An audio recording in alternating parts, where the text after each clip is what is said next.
Hey everyone, Nick Engvall here. Before we get into today's episode, I want to tell you about some of the people that make the sneaker history community and this podcast possible. It's more important than ever to think about who you give your money to when you're buying clothing to go with your kicks. Our friends at Guilty Goods started their brand with a goal of giving back, especially to the communities that make sneaker culture possible.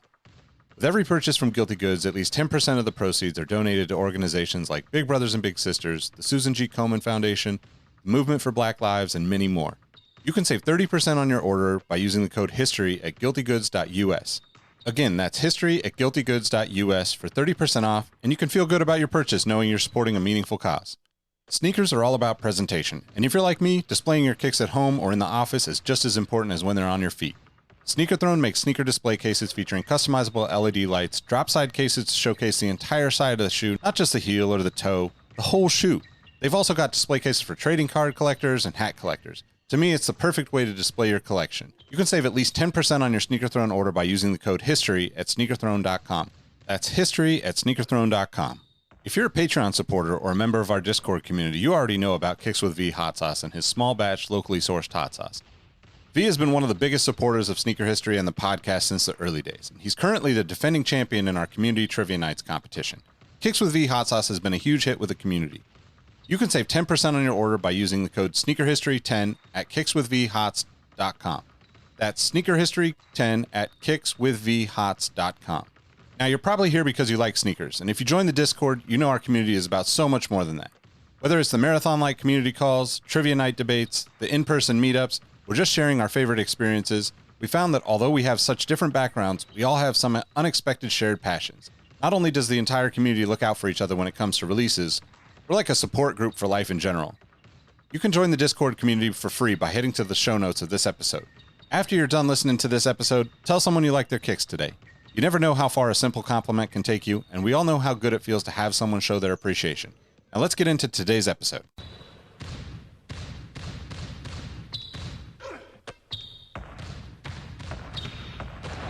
Jordan trying to shake off Starks. Oh, what a move! With no regard for human life. Final seconds. Bryant for the win. Iverson against Gill. The crowd on its feet. Allen for the win. Welcome to the Sneaker History Podcast. Hello, everybody. Welcome to another episode of the Sneaker History Sports Podcast, which will now affectionately be known as Know Your Roots Sports, as Know Your Roots is our slogan or catchphrase or hashtag. However, how do you phrase that nowadays? Your slogan? Yeah, I think slogan's good. Slogan. So we're just going to roll off of that and tie it back into the original Sneaker History Podcast. But I'm here with Rohit. Hey, Robbie, how's it going? Going well. We're going to cover some stuff we didn't get to finish from our last episode and some new topics based around the NBA's Young Guns. But before we dig into that, make sure you are following the Sneaker History Podcast. And if you're interested and a fan of both of our shows, maybe consider joining our Patreon page. You get exclusive sports and Sneaker History Podcast content there. So make sure to check that out. Some good giveaways going on this month. More to be released on that later. But take a look into Patreon and consider becoming a member. Excellent. In fact, you reminded me I need to do that, Robbie, because I'm not just a member, I'm a client. Right. You're a friend. I'm a friend of the podcast. Above all, friend of a friend. Friend of a friend.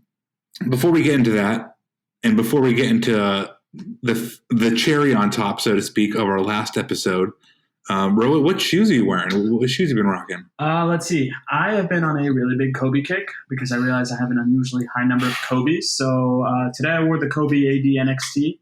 I think the initial colorway, which was the full sales. So I really like that shoe. And I think for our next show, Robbie, I've got something in the, in my bag of tricks that I'll unveil at that moment in time. But like I said, being a member of the sneaker history community, know your roots, know your hoops, whatever you want to call it, we're just happy to be here. And I'm glad that you guys have brought me into this because it's made me appreciate basketball and sneakers a lot more. So thank you for that opportunity. No problem. Thank you for being here. That AD NXT looks like an upgraded Chaos colorway. Yes. And it's a very clean shoe. That's one I really wish I bought and played myself, but it's okay. There's plenty of other shoes. I've been rocking the Air Jordan 1 OG High All-Star from, I believe, Charlotte, which was 2 years ago now. 3. Yes, sir. I think it was 3 years ago. I thought it was 2. I thought it was last year's. No? When was NBA All-Star Charlotte? Let me look it up. Wow. Right, but either way, like the iridescent kind of emerald green toe Air Jordan 1s, and they're super cool. I forgot I had them, and I was just looking through the closet for a pair of shoes to wear and thought those would be a good one. So Charlotte was 2019. It was 1 year ago. Man, time kind of flies and slows down in a little sense of the word. 1 year ago, Charlotte was still trying to ban anti-gay stuff. Yep. That's what I equate to it. No, Man. absolutely. I mean, do you remember who won the slam dunk contest that year? No, but I remember everything else going on about it. But speaking of everything else going on about it and things from the past, on our last podcast episode, we spoke about Giannis versus James Harden, skill versus natural talent. Make sure you go back and listen to that episode. But we got a little long-winded. Of course. So we did not get to go and cover probably the 3 most important players that... The holy trinity of modern basketball. Which, ironically, are featured on my refrigerator as we record. Somebody got it from eBay and gifted it to me.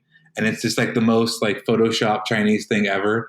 But it's awesome. You know what that reminds me of? The basketball cards from the late 90s, like the Fleer Skybox, where after the show, I will show you some choice pictures from that. It's giving a very 90s trading card vibe, and I'm very jealous that you have that on your fridge, Robbie. But it was a gift, and it's awesome, but it has MJ, Kobe Bryant, and LeBron James on it.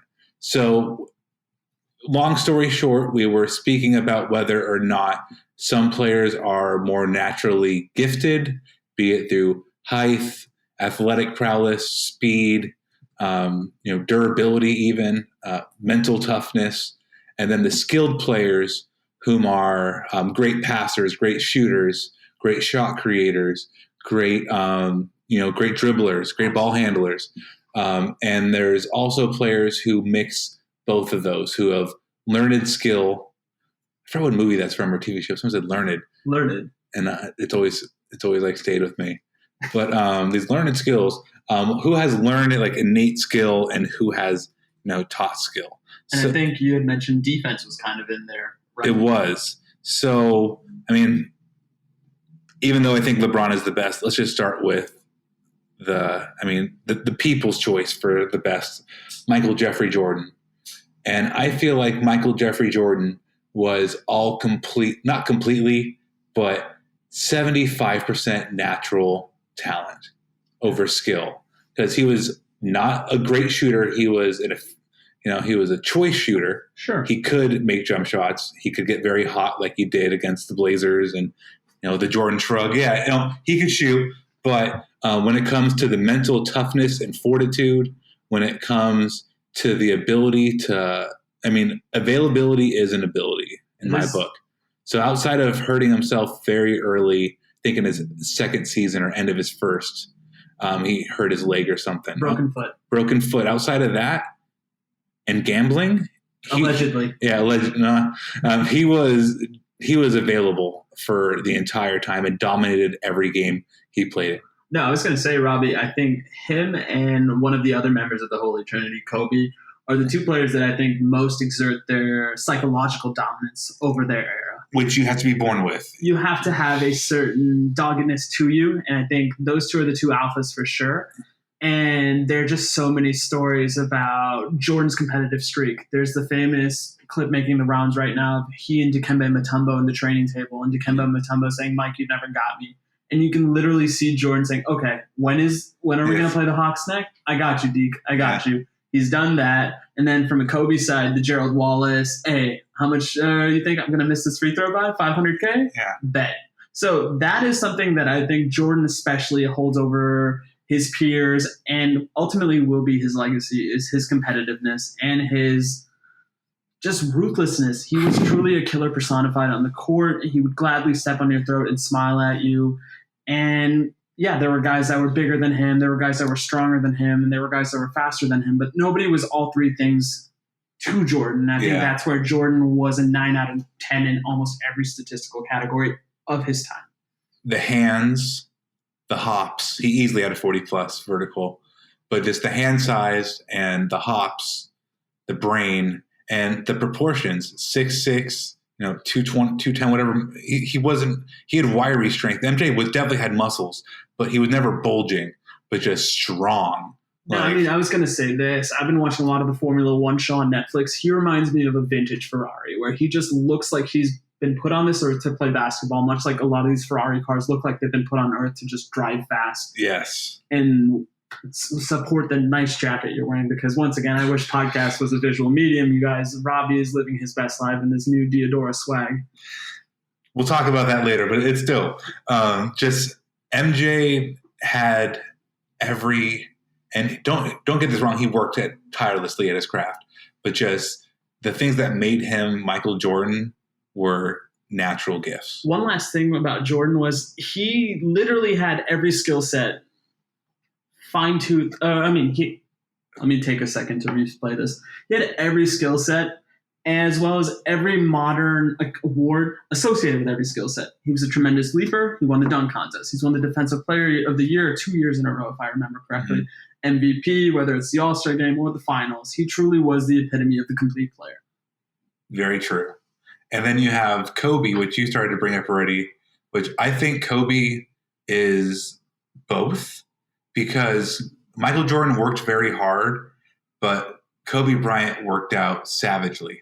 Like, MJ liked to have fun and work very hard. Yes. Kobe liked to work very hard a little more, and still have a little fun. Like, he understood work-life balance to a degree. I would say his fun is getting up at 4 a.m. and just doing mountain climbers or running sprints. Like, his defining characteristic unfairly at times was the fact that he had Jordan as his barometer, so he could always measure himself to what Jordan had done. Jordan didn't have that necessarily, and that's one advantage I would give to Jordan, is Jordan never had that rabbit that he was chasing, like a greyhound does. Kobe is a better shooter than Michael Jordan was, a more creative. Michael Jordan, he laid the initial track, and then Kobe Bryant came and remixed it. But he remixed it with all these different elements, just the creativity from an offensive standpoint. Like, that's the one thing I'll always be in love with. One of many things I'll always be in love with Kobe, but just the creativity to think, oh, this shot isn't a bad shot. Like, this, I made this one 14. I made this shot 14 times at 2 a.m. last night. Like, I got this. And he can just make it work. And when he wanted to pass, Kobe was a better passer than Michael, in terms of like seeing. Kobe gets a bad knock for being a black hole, but there was many times where he would get standoffish and purposely pass. And Kobe made some beautiful playmaking highlights throughout his career, especially once it came to the twin towers of Bynum and Gasol. Kobe was very great because he would do pump fake, pump fake, pump fake, pump fake. Crap, I still have nothing, and just find a way to get it to somebody else. Bail me out, pal. Yes, he could do a great pass. So I think that's why he's more of both, even though MJ's pure talent was much higher than Kobe's. Kobe had to work harder because he wasn't as talented as naturally as Michael Jordan. I think that's fair to say. And one other thing with regards to kind of being a devil's advocate for Jordan's passing, Jordan never really was much of a passer, but his passes always led to something great. So he, in a sense, has made Steve Kerr's career. He's made John Paxson's career. He's made B.J. Armstrong's career, because he always had a clutch shooter at his disposal. And those are the players that I feel were the most receptive of his passes. Would that be fair to say, Robbie? I love that you say that, because it's very fair, but it's one of the biggest criticisms upon LeBron James is making the pass. It's like, y'all understand that one of the plays they always show for Michael Jordan is him passing the ball to Steve Kerr.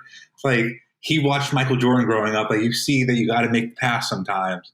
This LeBron loves making the pass. MJ would make the pass. No, I was going to say this. I think Jordan also has this mythology that we have to treat like a sacred cow. And I'm hoping that over the summer when the Last Dance documentary comes out on Netflix, we can do an episode about that. Because I do think Jordan's mythology is probably the most powerful legacy he has.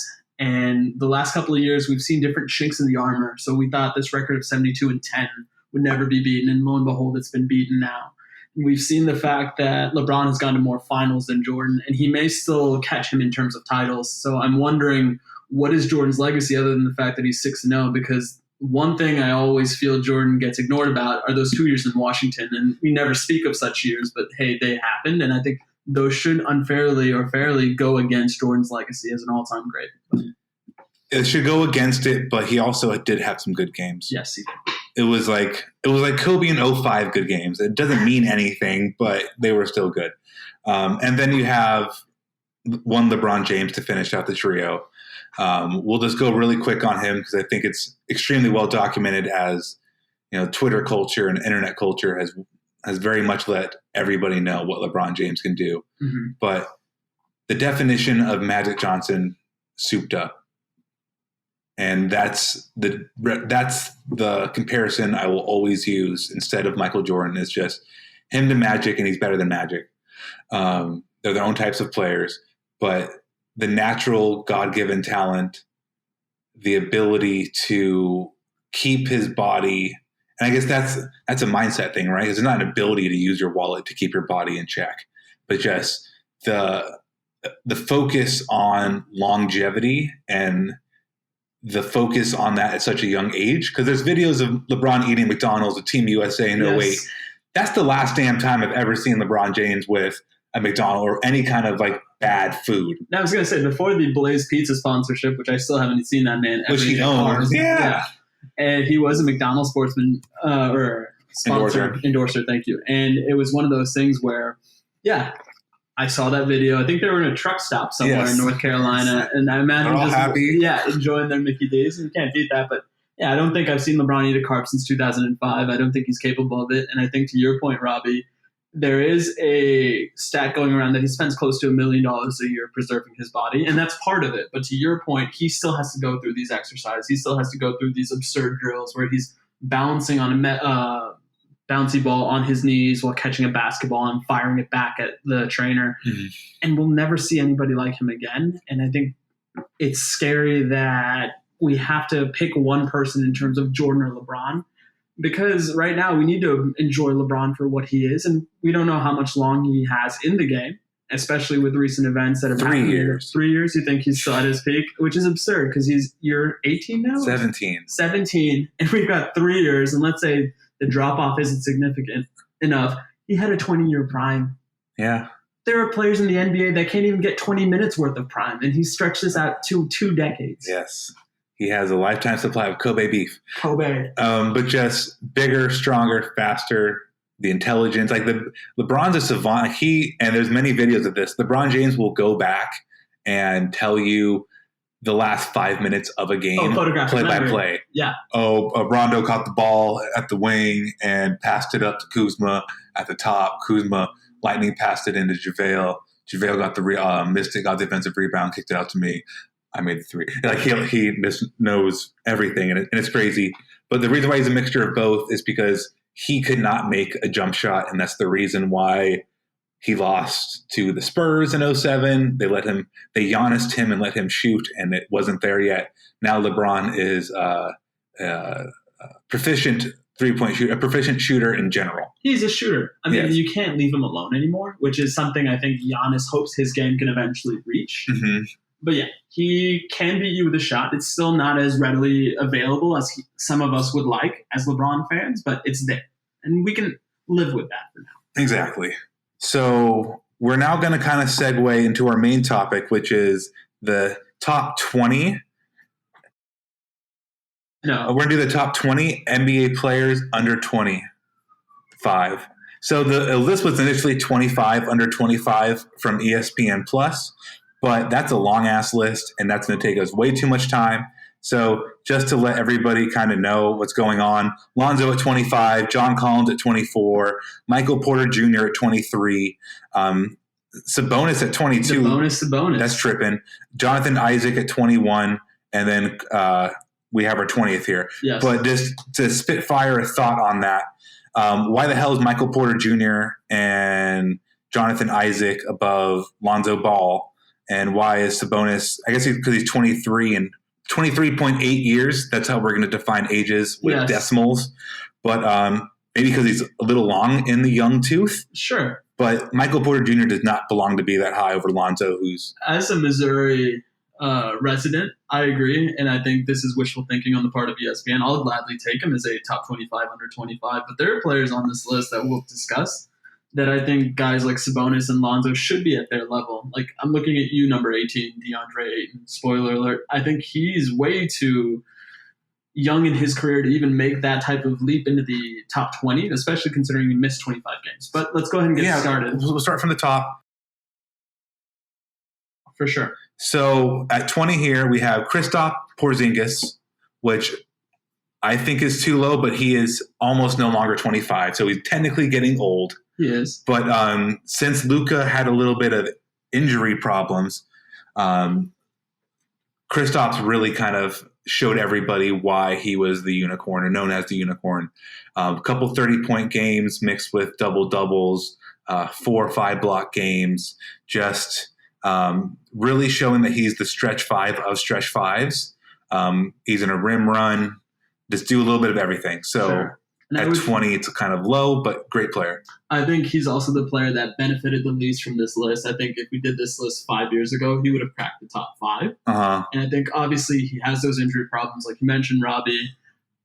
I think he's going to rebound with Luka because I think he's got the perfect skill set to complement Luka. So that's all I'll say about Kristaps. They've been playing very well together since Luka's been back, and it's scary when they are both under 25 and can both give you 30 points. And the best thing is they do different things on the court. Let's say they each do 3 things. Luka scores, shot creates for other people, and passes. Yes. Kristaps scores, rebounds, and blocks. Yes. Or defends. So there's not overlapping or redundant skill sets there. Not at all. They might be the new age Stockton and Malone in a sense. Mark Cuban hopes that. Yeah, that's true. So tied for 18, we have DeAndre Ayton, just like you said, and Jamal Murray. Do you want to go with Murray first? Because we kind of touched on Ayton a little bit, and I don't know what else there is to say about Ayton. He's a promising player, but you've missed 25 games this year. I don't think you warrant consideration in the top 20. But he's still very young, so I think they're looking at how much more time he has, and they're also looking at the fact that he has 20 points on 56% shooting with 12 rebounds. Let's say he doesn't get caught for doping again. Yep. That over a full season with more maturity around Devin Booker, they're looking at him long term. Absolutely. What do you think about Jamal? I think similar to what we mentioned with Luka and Kristaps, he seems to be a player that is tailor-made for Nikola Jokic's game. A lot of the games that we do see about the Nuggets involve Jokic handling the ball and Murray moving out in flare screens and all different types of motion and catching the ball at the hoop or popping up behind the three-point line for a shot. He's got decent range. I still worry about his consistency as a big game player, where there are nights he's just disappearing on the court, and I think Nikola Jokic can only do so much. But Denver is going to be a team that's going to be very interesting in the playoffs because I could see them almost avoid everybody and make it somehow to the Western Conference Finals. I read a Bleacher Report article on Jamal Murray and his dad and his upbringing. Can you talk about this? Yeah, you read it too? Yes, it was a Jackie McMullen piece on ESPN. Oh, it was ESPN. But yeah, it was mental karate or mental kung fu. Yes, his dad was, I believe, a karate enthusiast. I won't say he was an instructor because honestly I can't remember. Maybe it wasn't karate. It was some kind of martial arts. Yes, you're right. You know what? He was a Let's be PC. And very PC. Yeah. We are not trying to get canceled in today's culture, but he was a martial arts enthusiast, and he would make Jamal Murray squat and put hot coffee on his knees. So that way, if he fell, the hot coffee would go all over his legs. And Murray credits this to the mental toughness that he thinks he has, which he does have some. He's a physical player. He doesn't back down. I mean, to your point, Robbie, I know you're a big Laker fan. He and Lonzo had a couple of run-ins in past where they're not necessarily too fond of each other. Very competitive. And he is very tough, but the inconsistency you alluded to, I see it with my own 2 eyes. He's only gone up. He averages 18 points, which You would think now in year 3 we'd get a little more. Maybe it's year 4. I think it's year 3. We'd get a little more from Jamal, but still a great player. And a wrapping up thought on that, in a vacuum. So Devin Booker and the stretch mark 5 do not exist. If you had a choice between these two players, which one of the two would you rather have? I think I would have Murray, just because we are in an era right now where we're rewarding three-point shooters. That being said, Ayton has the potential to be a great defensive player, but he's still young, and I don't try to evaluate young players in terms of their defensive ability until they're in their third year, because it's kind of a wash, because I don't think any young player has ever experienced the level of speed that the NBA has, especially on the defensive side. He's so big, though. I mean, there's a lot of 7-footers that are skinny, a lot of 7-footers that are chonky. Yes. He is like a tree trunk thick, like strong man. So I'm going to go with Ayton in that. Fair enough. But, that's why there's two of us, two opinions. So next up here, we have Jaren Jackson, which I'm a huge fan of. 20 years old. He's a young buck, like young and youngin'. What do you think about Jaren? I like Jaren Jackson a lot. I think he's a little bit of a throwback where he can almost score from anywhere inside 18 or outside or inside of 18 feet.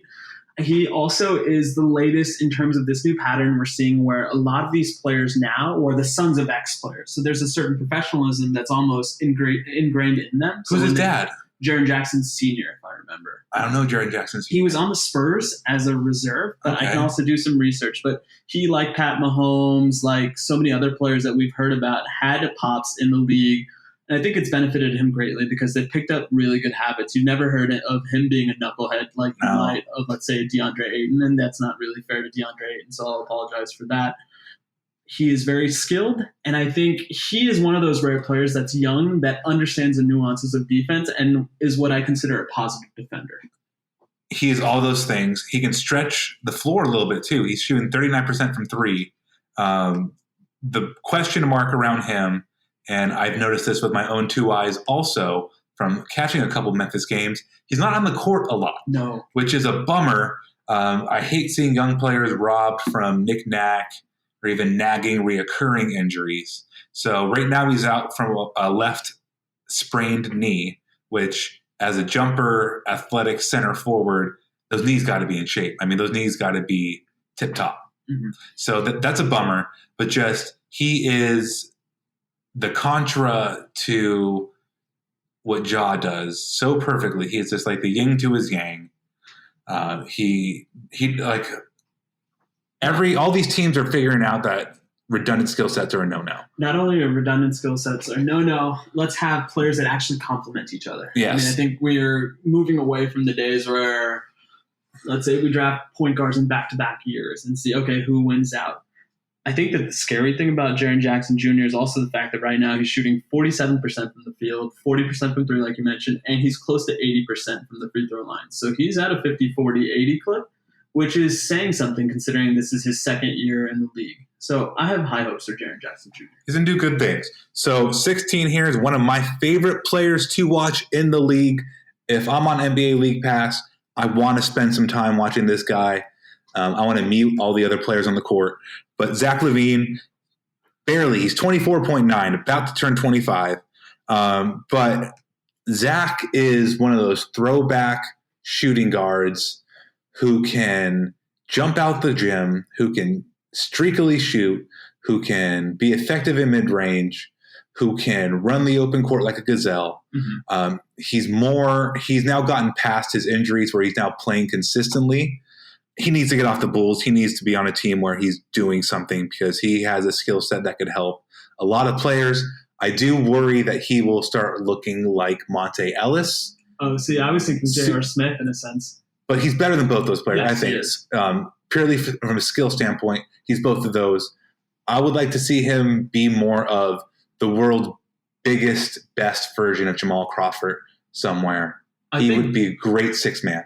I think so. I think he's one of those players, the less you see him, the more effective he is because he has that unpredictability to his game. And I wonder if they are missing him in Minnesota right now because I think he would be a perfect type of player that could play off of Towns. And I think they got rid of the wrong wing. I think they should have gotten rid of Wiggins a lot sooner than they did LaVine. And I would have thought that a trio of Levine, Russell, and Towns would have made things at least a little bit more interesting. As long as you're playing D'Angelo opposite of Zach, like Zach has to be a 6-man, but he'd be like a Manu Ginobili 20. That's exactly it. I mean, I think it's one of those things where we have this notion of a 6-man being the first one off the bench, which is true. But it's also how do they end games? And similar to your point about Levine, Ginobili always ended the game for the Spurs, much like I would Lamar see Zach Odom Levine. Exactly. ended the game. Jamal Crawford early in his career would end games. So it's stuff like that. He's just a really, really fun player that needs to start getting on a winning team so he gets more recognition. At 15 here, we have Zach. Oh, no, we have De'Aaron Fox. Yes, I started saying Zach, and I stopped myself. Like, I'm looking at De'Aaron's face, and I'm saying Zach Levine. So let me ask you a question, Robbie, because you are one of the Dragon Ball Z aficionados in my life. What do you think of young Vegeta here? Man, he has like a mix. He has the bestest anime hair in general. But he's also a very big Vegeta fan. Like, I once listened to a podcast where he extolled the virtues of how he thought Vegeta was a much better role model than Goku was. So I figured if there's anything that plays to your sensibilities, it would be that. I like him even more now. I love De'Aaron. He is Speedy Gonzalez on the basketball court. End to end, just as fast as Derrick Rose used to be. Maybe even fast. He's like rivaling John Wall speed. Yes. In the open court. I love how aggressive he is. I love how he always wears Kobe's. He's been in that Kobe gang since he came in the league. So, I don't have much to say other than he needs to stay on the court more. But I love watching him. I love watching him as well. I think he might be one of my favorite Sacramento Kings since Jason Williams, probably the most exciting prospect that the Kings have had. And I won't hear anything about Tyreek Evans because I think Tyreek Evans was born just to exist. What about DeMarcus? That's true, DeMarcus. I just feel sad for DeMarcus Cousins. I really want him to come back and have one great year right before he retires, but who knows about that. And moving on, anything else for De'Aaron Fox before we get to another person we had alluded to previously, one D'Angelo Russell. The speed kills. Speed kills. D'Angelo doesn't have a lot of speed, but he has shiftiness. I'm a big D'Angelo fan. I love the bravado. It's a little out of touch sometimes with where he thinks he is and where the bravado thinks he is. Sure. But you got to always think you're the best. Like if you're going to be an alpha, be the damn alpha. And he has that kind of mindset. I was a big fan of him at Ohio State. I was so excited for him to be a Laker, and then that all fell apart. Loved him in Brooklyn and Golden State. Got to see him when he played against the Blazers here, and that was fun. But I'm very excited for this new opportunity. I'm excited to see what they do with the full season with Karl Anthony Towns in Minnesota. But he's gotten the short end of the stick a lot, and I don't think he always deserves it. But he brings it upon himself a little bit sometimes. Yeah, I mean, allegedly that's what happens when you take one of your teammates discussing their exploits on the road. What I like about his game, and then something you mentioned, is the herky-jerky nature. He has a great change of pace, and I think that's something that we forget about nowadays because all of our basketball acumen is kind of been condensed to these highlights that we see that are no longer than a TikTok or a Vine. And to truly understand and appreciate D'Angelo Russell is watching him being able to shift gears to go from first gear to fourth gear, back down to third, to elevate to fifth. And hopefully that made sense to you guys because it made sense to me. Something like that. It's that damn F1 show. Man, we got to get an episode of just you and Nick instead of me and talk cars. Here's the thing. Quick motorsports. I've decided I'm going to support one of two teams. So I did what I think most modern people do now is, okay, let me see their Instagram page. And are there any followers that we have that are in common? Nick Engvall. Sorry about that, Nick. He is following both teams that I'm considering. So, yes, whenever that happens, I would love to pick his brain about it. That's going to be an upcoming episode of just you two talking cars. Fantastic. Now, much like a car, number 13, Jaylen Brown, is like an SUV, sport utility vehicle. Yes. Not like he's big and boxy, but that he can do a little bit of everything. And depending on what kind of SUV you get, it can be a very classy, like big old Lexus, or you can get like a mom, like Hyundai. You know what this reminds me of? So I have friends from the South, and I grew up in Missouri, which we're now part of the SEC. And they always describe those SUVs as sorority girl SUVs, where they're not as big and boxy as what you would expect from, like, let's say a Cadillac Escalade, but like the Honda CRV. Like, that's what Jaylen Brown reminds me of. There's a versatility to his game. He's got a little bit of a Swiss Army knife skill set. One thing I wonder about him is he's a very intelligent and intellectual cat off the court. And I'm wondering, and so far it's been good, is how he handles doing the give and take off of Jason Tatum, who's very high on this list, and we'll get to him later. What do you think about that dynamic? I think that they're figuring it out. They can play well together because both of them can spot up and shoot. Both of them can create. But Jalen does more of the nitty-gritty stuff than Jason does. Mm-hmm. And that's a compliment to what he offers on the court, and they work well together.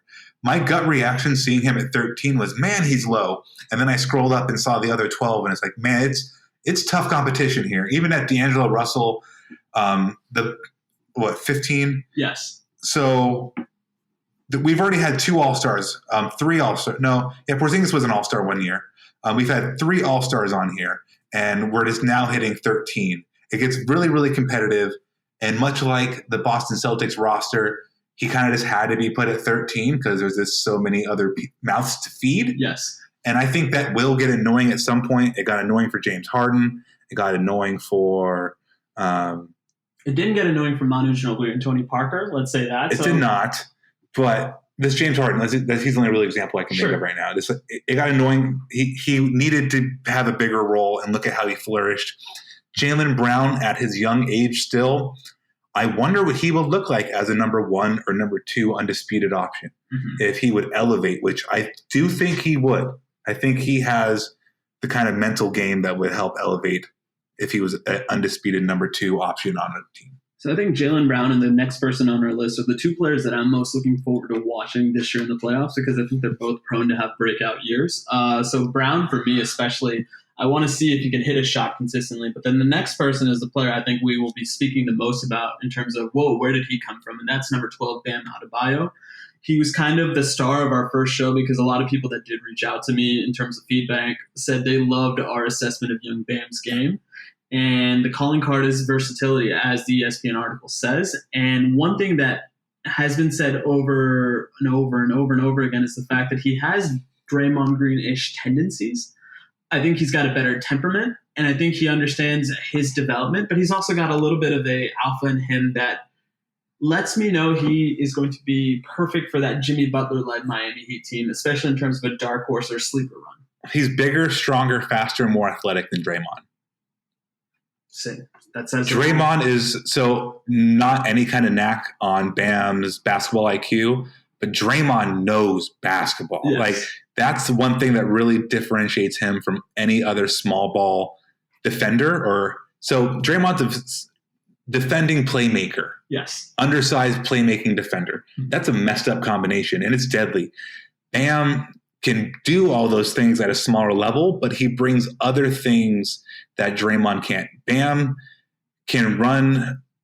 I'm thinking of the Miami fast breaks. Bam is quick, and Bam is bouncy. Bam won the skills challenge. Bam can do everything. Bam is fantastic. His name is fantastic. Emerald Lagasse somewhere is very happy. Bam. I will say that paprika on there. He is going to have a nasty block. And because he almost has that streak where he wants to shove the ball down your throat, especially if you try to dunk it on him, he's going to be a very fun player to watch. This next guy is another fun player to watch that you didn't know was so much fun until you saw him in OKC, because we knew about him in Clippers. He was one of the largest cogs in the Clipper machine last year. Right. Dominance by committee was the Clippers last year. Shai Gilchrist Alexander tied for number 10 here, so 11-10. And with Chris Paul, he is flourishing. Above all, I think he's flourishing as a man around Chris Paul. Chris Paul, shout out to Nick, hates Chris Paul. I don't like him either as a Clipper and then Rocket. But Chris Paul is a professional. He leads the player union. He does, Chris Paul is a great role model for a young basketball player. He brings up a lot of kids through his AAU local Jordan stuff, and they make it to the league, and he nurtures those kids. He is a great role model for a young point guard to come in. Not to mention the quickness, the shifting. He's fast and shifty. So D'Angelo and De'Aaron, both of those skill sets mixed into one with some good shooting, with some good playmaking. It's all around very good young guard. Exactly. I think when I first looked at this list, I was pleasantly surprised that he was as high as he was, especially at the expense of the Lonzos, De'Aarons, and D'Angelos. But it's something you alluded to, is the fact that this may be the greatest thing Chris Paul has done, is bring this guy along, because there could have been an easy circumstance or scenario where Chris Paul joins that team, hijacks that team, and says, no, I'm not going to contribute to the next generation. But I have high hopes because he's gone to the Chris Paul finishing school. And it'll be also very interesting to see how he matches up, because this Thunder team is a very similar team to what you just alluded to about the Clippers, where they dominate by committee. I don't think the same player can beat you night in and night out. Chris Paul might be able to do it, let's say, 3 games out of 7, but that's still not enough to win a series. So it's going to be really interesting to see, do we have that breakout Shai Gilgeous-Alexander game this year? Here's a deep cut. So Kobe came up underneath Eddie Jones. Yes. Shai is not Kobe. Here's a more realistic analogy. Rip Hamilton came up underneath Michael Jordan. So Chris Paul is not Michael Jordan, but I think Shai could be better than like a Rip Hamilton, where he's a multiple-time All-Star on a championship-level team. So his tiebreaker, won Devin Booker, which I think is too low for 10. Devin Booker is the definition of a walking bucket. Given he has suffered from very poor, supporting cast, very poor management, very poor everything except for personal training, because Phoenix is still the damn spot when it comes to personal training. But everything else in Phoenix has sucked for many, many years since Steve Nash left. Right. Devin Booker at 10, I think he's only at 10 because of a knock against him is he hasn't his greatness has not equated to winning, much like DeMarcus Cousins' greatness did not equate to winning. And that sucks, but the boy is still an offensive talent like few. Absolutely. I think one of the biggest mistakes I think that's happened with Devin Booker's development was that there was an idea that he could be point guard. And yes, he can create his own shot, but I think he's much more lethal and effective off the ball. And similar to what Chris Paul has done for Shai Gilgeous-Alexander, I think Ricky Rubio has helped out in Devin Booker's replacement. Ricky Rubio, the Iberian Rajon Rondo, if you will, down to the alliteration. But what's made Booker's leap this year all the more rewarding is the fact that we saw some setbacks in the fact that he chose not to play for Team USA this year. There was a whole incident about him yelling at people doubling him during a pickup game over the summer. And that came into account the fact that, okay, is Devin Booker mentally tough enough? I think he is. I think he is also part of that Kobe generation where they're using this tragedy to elevate themselves, because that is probably the greatest testament to their mentor, their leader. And was Devin Booker the one that recently got tattooed "Be Legendary" on his arm? Yes, it is. So he is going to have that streak and that nastiness to be a great player one day. I think they need one more player, or maybe it's the fact that maybe next year Ayton is the one that takes the lead. The caveat I want to add to all of these players, some are further along than others, that they're all young men. I was not mentally sound at 23 years old. They're young men. So they have plenty of time to grow into what we think they should be. And I think that's very important to remember. So number 9, Brandon Ingram, a.k.a. How Do You Like Me Now? Slenderman. Because he was shitted on for not being enough. He had all of the intangibles. He had all of the, what's the word they like to use? The upside coming into the draft, all the potential in the world. And How Do You Like Me Now? He's now in the All-Star. He's now averaging, 22 something like points a game, and he's now number 9 on this list. What do you think? He's a silent killer. I think he might be the most improved player in the NBA this year. And what makes this development all the more greater is the fact that he still had that continuity. So whenever we see a young player traded now, it's essentially a new player goes to a new team. There isn't that continuity there. There isn't that consistency. What I think Brandon Ingram has benefited from the fact is he had his point guard from LA also join him in New Orleans.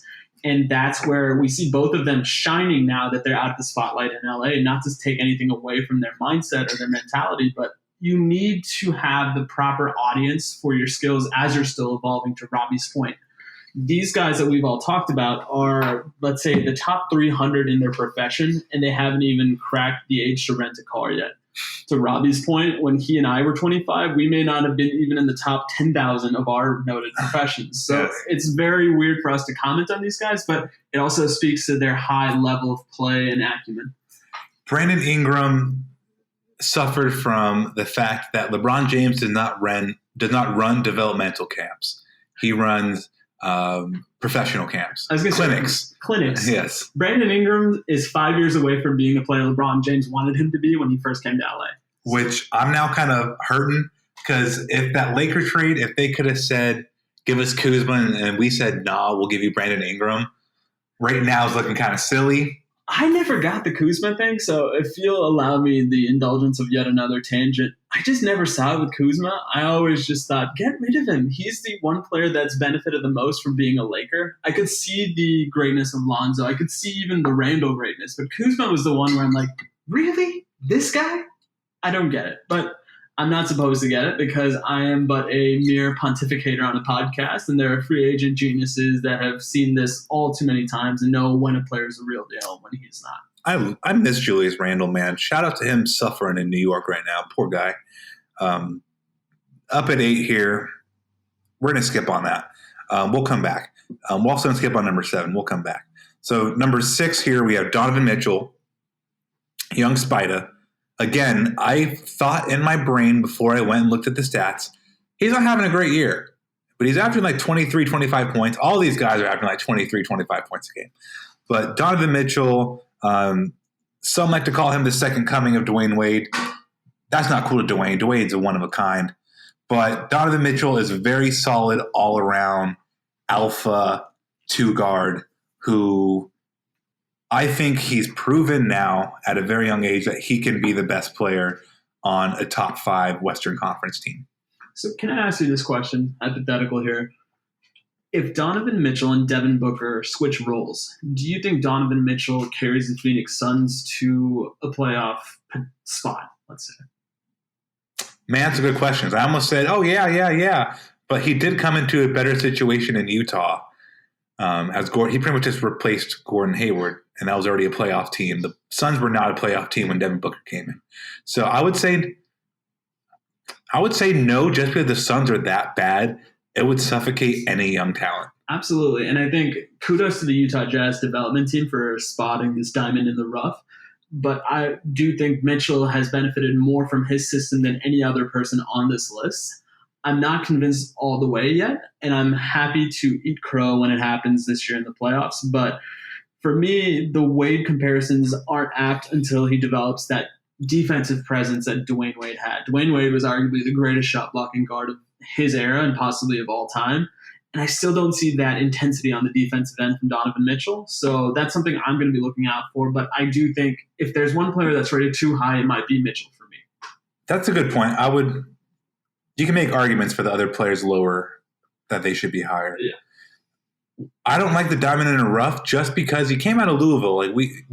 That's a high profile program. Absolutely. Just we didn't know he was going to be this good. No, we didn't. But he was also drafted 13th overall, which is why I kind of lean on that because that's the tail end of the lottery.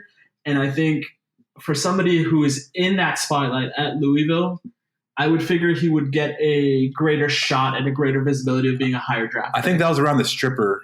Alleged stripper. That happened. Yeah. All that stuff. So maybe like this executives didn't want to take somebody from that situation, coming out of that situation. Who knows? But number 5, who comes off as like the American golden boy.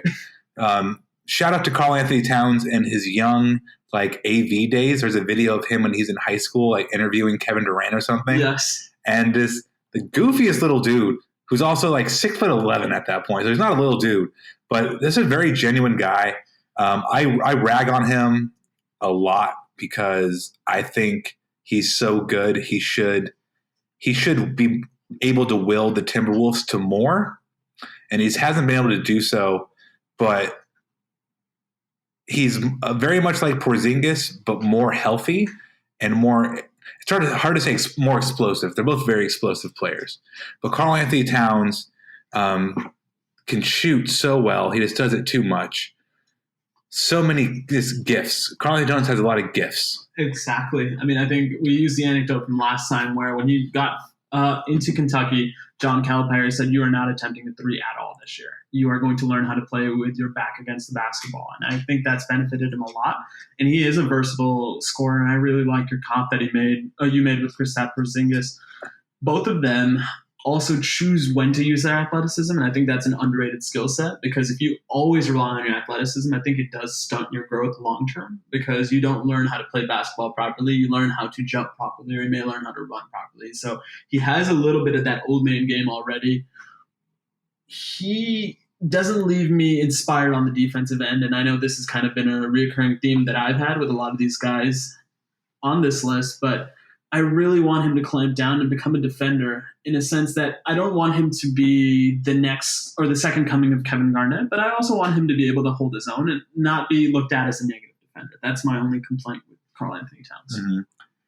They're talking about using him in different ways instead of just a traditional center, and we'll see what happens in Minnesota next year. Yep. Number 4, we have the pride asterisk of Philadelphia, Ben Simmons. Mm-hmm. I say asterisk because it's a lot of back and forth about if they should trade either him or Embiid, whose team is it, who's better, yada, yada. We forget Ben Simmons is only 23 years old. We forget that we very early on called him the next LeBron. We forget that we knew he could not shoot and still harp on him about not taking enough threes. Know thyself. There's nothing wrong with playing into what you do well and not playing into you want to play to your strengths. Why would you purposely do stuff that you're not that great at yet? That's fair. Why? I think only Ben can answer that question. Right. I think he's playing with house money because of the fact that while he may not be this great shooter, he has that plethora of natural talent, to tie back to last week's episode. And he should be able to feel comfortable with those misses, because when the game slows down in the playoffs, teams are going to be begging him to shoot. And I'm wondering, how is he going to anticipate this year's defensive coverage that he's going to face? Because more often than not, teams are going to drag off of him and let him shoot, and he can't be scared. Ideally, I love to put my fantasy Booker hat on, so to speak. If that rumor about him going to Golden State is on the table, he is the perfect player for them. Oh, yeah. And that is a scary thing that I know I'm sitting across a diehard Laker fan. That would put fear in the hearts of the world, and Golden State would yet again be looked at as a favorite. And granted, this is all speculation, but I really love Ben Simmons a lot. I wish he would shoot the ball more. And the way I've ragged some of these other guys, I would rag Ben Simmons about his shooting.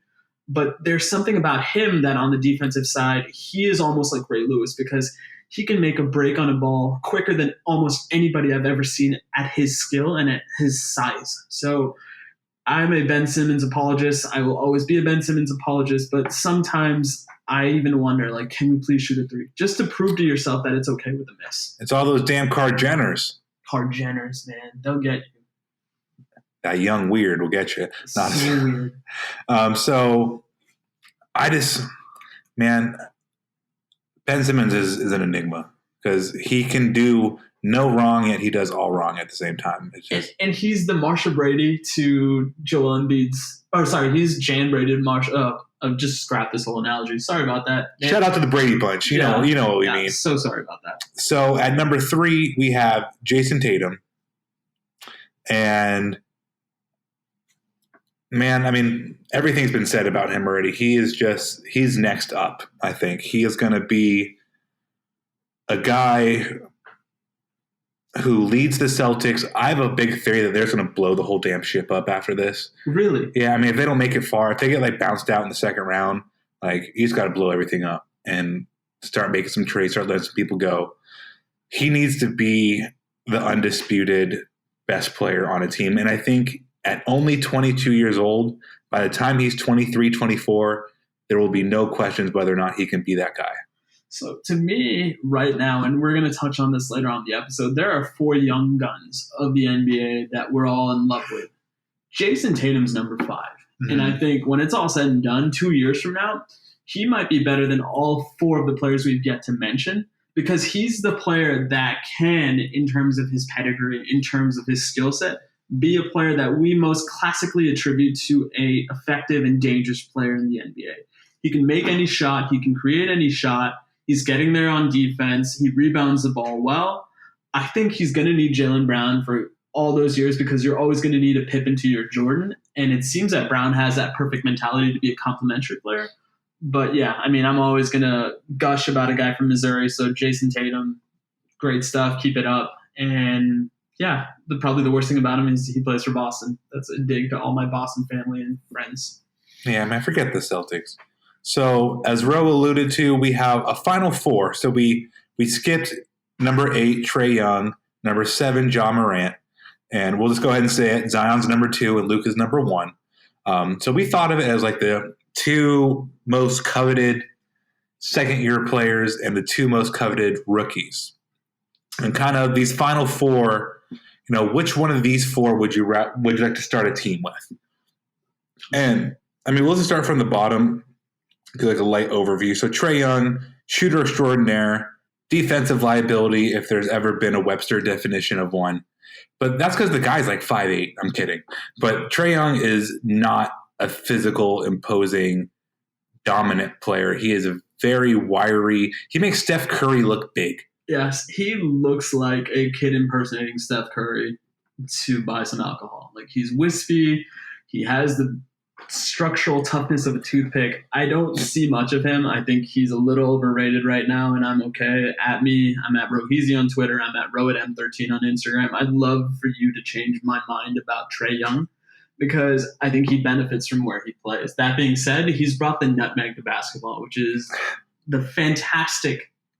It's the magic ingredient in any dish. Listen, there's a reason why it's a great spice, and there's a certain joy that comes out of performing a successful nutmeg, regardless if it's on the basketball or the soccer court. So I love that aspect about Trae Young. There's a fearlessness to his game where he will pull up from just about anywhere and shoot it and not hesitate. And if there's one thing I wish Ben Simmons would take from Trae Young's game, it's that ruthlessness to be okay with misses, just so you can better yourself in the long run. What I wonder about Trae Young is his ability to carry a game carry a series, because I think he can win one game on his own. He's got the talent and he is that damn good. But what struggles he will face will be around the fact that can he win 2 games in a series? Can he win 3 games in a series? Right now, I can't see him winning more than 2. Robbie, what do you think about that? He's 493rd out of 495 rated players on defense.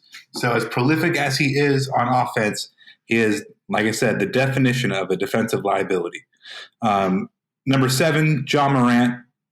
He's just been playing above his perceived pedigree all season. We knew he was going to be good. Didn't know he was going to be this good. Making the Memphis Grizzlies, a bona fide 8th seed. No one thought they'd even be sniffing that level. I just think he brings everything powerful to that team. I'll hold off on your thought just to introduce the other 2 guys, and we'll kind of go for it. Which of the 4 we kind of want to go with. So then Zion, the Sports Center highlight, whom breathes, the guy who is in the center of every NBA conversation right now. Any headline starts with Zion. What did Zion eat this morning? How big was his poop? Anything you need to know about Zion is being covered. But he had 10, 20-plus point games in a row, something like that. He's missed a lot of time and came in and hit the ground running. He's already got a PER of 24.65, which is impeccable. To give that as a comparison to Trae Young, who's got a player efficiency rating of 24.7, that's 10th in the league, and Zion's already a top 10 player with regards to how efficient he is through that particular metric. Mm-hmm. He is fantastic to watch. He takes your breath away with everything he does. We talked about certain players seeming bigger than the court, and I've always talked about that in a horizontal stretch. Zion is the first player that I can think of that shrinks the court primarily from his verticality in terms of how high he can jump. He can truly jump over giants to get rebounds, and we talked about the Dwight Howard rebound and how that may be the most significant rebound of the entire year, and it happened in this one game. And I don't know what else I can say to add to the mystique or the allure of Zion, so I just bow down to him and his God-given ability and his freakish hops, and I just hope he stays healthy because he might be the closest thing we see to Sean Kemp in the sense that he's going to point at somebody when he dunks, and because it's Zion, they're going to be okay with it. and he's going to be way better than Sean Kemp. Yes. So then the number one pick, according to ESPN Plus, top 25 under 25, Luka Doncic. And I'm a huge Luka fan. I like the fact that he's been playing against grown men since he was a wee lad. Just the poise, the shooting, the step backs, the ungodly vision, the nutmegging himself into a bounce pass, just like the flair to his game, yet the soundness of his fundamentals. He has both covered, and he's only 21 years old. He just turned 21. Just turned 20. He's 21.0.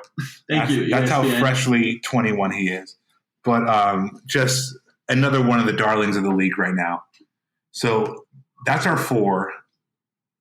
Which one of these four are you taking to start Rohit's NBA roster? Oh, Luka. I mean, The Rohit Dragons. The Rohit Dragons. The Roheezy Pushies. Actually, no. When I was at Nike, we had an intramural team, and we had to come up with names. And I was feeling myself for one particular 6-week stretch in 2013. So our intramural team name was the Rohit Malhotra Memorial All-Stars. Oh, there you go. So it was really refreshing to see that league email every Wednesday be like the RMRAS, and then somebody like, Rohit Malhotra, who's he and why did he die? And I was like, oh no, he didn't die. His career died a long time ago, but he's still alive. He's right here. He's right here. And speaking of being right here, Luka Doncic, everything Robbie said, I can only piggyback of it. He is a fantastic point guard. He is fantastic at creating separation from his shot. He's got that Steph-like range. He has the mentality not to back down from anybody. We want to see him just as much as we want to see Zion. And it's one of those things where the comparison I don't want to make, but I'm going to make it anyway, is the fact that when we came back from the 1999 lockout, we were constantly looking at SportsCenter to see what Vince Carter dunks we had and what Jason Williams passes we had. And right now, I've got a similar feeling every morning when I start Twitter up or I watch a sports highlight show is, okay, what did Luka do? What did Zion do? And I think the conversation for the next 5 years at least is going to come down to these two players. And for me, what gives Luka the edge right now is the fact that he's so much higher above in terms of his skill set and what he's capable of to his peer than what Zion is, which is actually saying something. So I guess I'll phrase that question to you. Who has the most distance between them and the rest of their peers, between these two players, Robbie? The most distance between them and the rest of their peers. Meaning, okay, Luka is, let's say, the number one swing player or wing on this list. Who's number two, and how big is that chasm? And compare and contrast that with Zion, who's basically a big. Oh, okay. I would say Ja really is that equivalent on the guard perspective. And he's pretty far back. But to that point, I'm going to choose Ja Morant of all these players. Wow. He's so untapped. He's so very raw still. And his raw version is still amazing. Not just amazing. It's the fact that he's galvanized a community that historically loves Memphis basketball, but it's not an NBA basketball town. The Grizzlies, Memphis Grizzlies, you think people are in Memphis for other things other than Grindhouse. Let's put it that way. And he's put them literally back on the map. You knew Zion was going to put the Pelicans on the map. You didn't know Luka was going to be this good, but from this fifth game last year, you knew he put the Mavericks on the map. I did not think Ja was going to come in and take on this big of responsibility and thrive in it. He can do everything that Russell Westbrook can do, but with more diversity on the offensive end. He's tenacious on defense, and I like him. I would have gone with Zion, but just watching him walk is concerning. I love him. I love everything about his game. He's a great young man. But if I'm starting the Robbie Memorial team, I don't want to have somebody who I'm constantly worrying about the lower extremities. Okay. Ja seems to have durability, and barring a real leg injury, he's going to have speed for the next 8 years. Like elite speed. He's not going to just randomly fall off a cliff. So I'm going to go with Ja Morant. Any last kind of closing thoughts before we... Yeah, I would just say this. I really liked your point about the cultural identity he's brought with him to Memphis because, like you alluded to, he's more Memphis Blue Tiger than he is Memphis Grizzly. And what we've always attributed with the Grizzlies has been the grit and grind era. They will beat you up. They will slow the game down. They will make it ugly. Because when things like that happen in a basketball game, the lesser skilled team tends to win. I would say this. He seems to be the most skilled player the Memphis Grizzlies have had since probably Jaren Jackson. They've hit gold in their last 2 drafts. And I'm really intrigued by the fact that who can they add to this team that could take them to that next level? Because right now I think they're a fringe playoff contender, but with the right veteran acquisition, I could easily see them make that leap into that 5, 6, 7 range. And the coolest part is Ja's ready to be the best player to where you're adding a veteran. You're not trying to Miami LeBron a situation where you bring somebody else elite in. He's already that elite guy. You need somebody who's going to be your glue person. Because ideally, Jaren Jackson becomes your second all-star, and you don't know how that's going to shape up. But the NBA landscape is forever changing. Any one of these players on these 25-year-old players could randomly become a top 10 player in the league next year, if they're not already. Yeah. I mean, I think because Luka's already top 10. I don't think there's a question that Luka and Trae Young are arguably – no, probably not. I said Trae Young. Jason Tatum and Luka are already top 10 players in the league. I mean, I look at this list one more time. They may not be top 10, but these guys make up that next round. So I consider Ben Simmons to be a top 15 player. I mean, I'm sure you would have a similar assessment. Yeah. And same with Karl Anthony Towns. If he's not a top 15 player, he's on the fringes of being one. So it'll be a great end of the season, and I think we're in great hands with the current crop of stars we have. That's exactly true. Well, hey, everybody. That's our – or ESPN Plus's, but our interpretation of ESPN's top 25 under 25. Hope you guys enjoyed this episode of Know Your Roots Sports. Make sure you're following Sneaker History and listening to all our content. I'm Robbie. You can find me at RAHBEE702 on all social media platforms. Ro, where can they find you? I'm at Roheezy on Twitter, ROHEEZY, and RohitM13 on Instagram. Cool. Well, hey, thank you, everybody, and have a good rest of your day.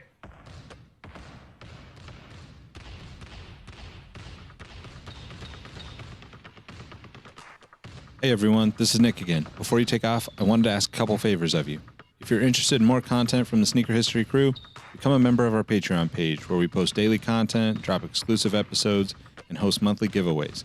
We'll even help you hunt for your grails. Check us out at patreon.com/sneakerhistory. Also, make sure you sign up for our email newsletter at sneakerhistory.com/email. We send out weekly updates on the footwear business and what we're working on here at Sneaker History. Last but not least, take a second to tell someone you like their kicks today. You never know how much it means to someone, and it might even plant the seeds for something even bigger. As always, we appreciate you, and we'll catch you next time. Peace.